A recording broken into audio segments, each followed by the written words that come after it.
seja bem-vindo, seja bem-vinda. Esse é o programa Falando de Mulheres da TV Movimento. E hoje o foco é mulheres empoderadas, mulheres que superaram uma vida difícil do ponto de vista econômico, que foi educada pela mãe após o abandono do pai e com garra, determinação e foco conseguiu vencer.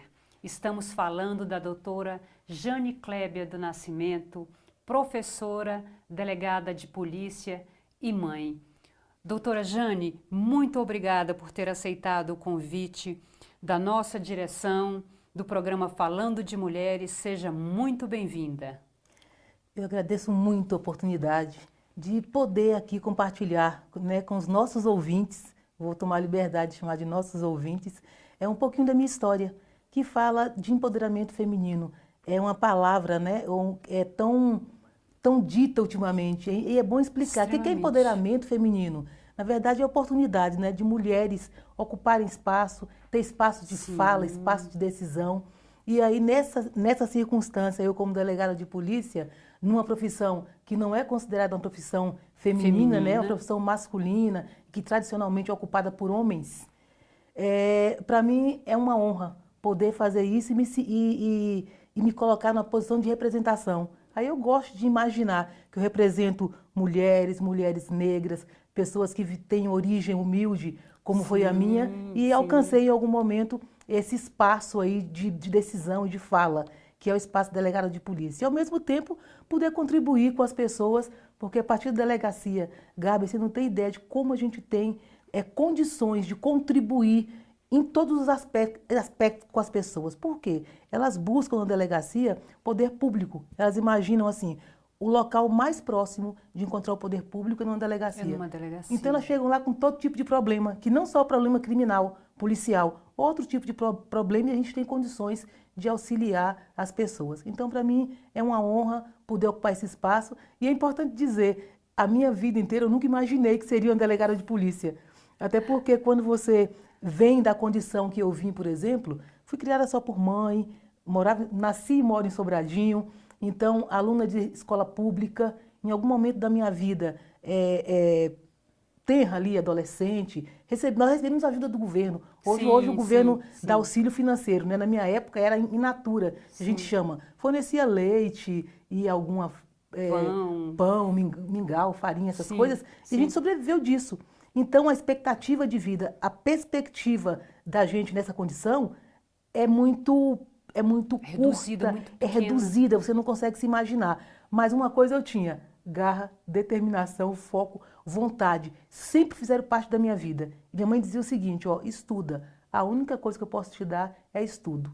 E ali, já aos 18 anos, eu pude entrar para a enfermagem, aí fui enfermeira, depois com dificuldade, andando de ônibus, à noite, já com filhos, fui estudar, Ou Fiz seja, faculdade, foco. Mas tive muita dificuldade, e apesar disso, consegui alcançar esse espaço e hoje eu acumulo, pego essa experiência que eu tive e tento transformar isso em ajuda às pessoas. Bom, e sua história realmente é muito inspiradora.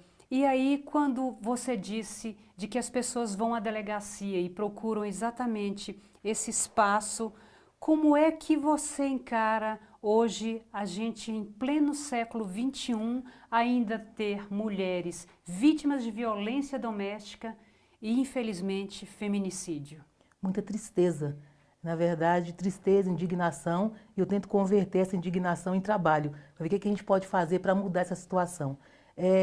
Quando nós falamos de violência doméstica e feminicídio, nós estamos falando de uma doença social e que está ligada muito à tradição, ao machismo, a alguns homens, ou boa parte desses homens que são os agressores, eles imaginam a mulher como propriedade. Objetificando a mulher. Isso, então ele é dono dela, do destino, da fala, do que ela faz, onde ela anda, com quem ela fala, e quando ele não consegue, no argumento, superar isso, aí ele começa com a violência, aí vai diminuir a autoestima dela, começa com xingamento, e depois o xingamento fica pouco, aí ele já começa com a agressão, e essa agressão muitas vezes vai ao extremo, que chega à morte, que é o feminicídio, quando a mulher morre pelo fato de ser mulher.